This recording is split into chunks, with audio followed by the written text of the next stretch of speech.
Gilles Casanova, il se passe quoi en France quand on voit des choses comme ça? On se dit qu'on est chez les dingues quand même. Non. Ah bah oui. Parce que le Parlement a de vraies priorités. Et vous n'en avez pas une vraie conscience. La Sans doute. suppression du devoir conjugal, ça c'est une vraie priorité. Oui, le mais voilà, Parlement ça, moi, je trouve s'y que est c'est très attelé. important, ça, oui. Et l'affaire est maintenant en route, ça va aller devant le Sénat.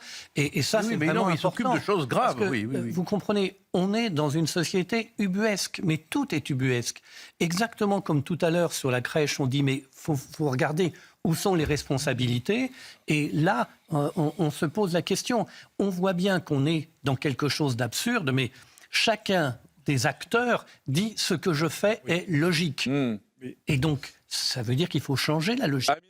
Là-dedans, il y a une série de choses qui n'ont pas été faites successivement et qui amènent à cette situation ubuesque.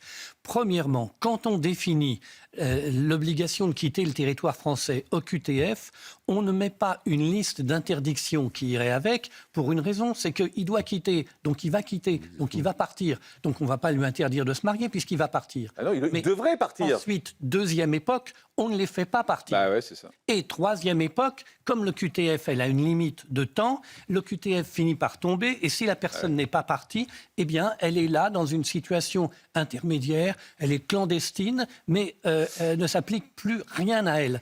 Donc, on a créé cela parce qu'on dit que l'obligation de quitter va faire quitter, mais on ne fait pas quitter, alors qu'il vaudrait mieux instaurer un dispositif qui dit vous avez l'obligation de quitter et voici la liste des choses qui vous sont interdites dans le délai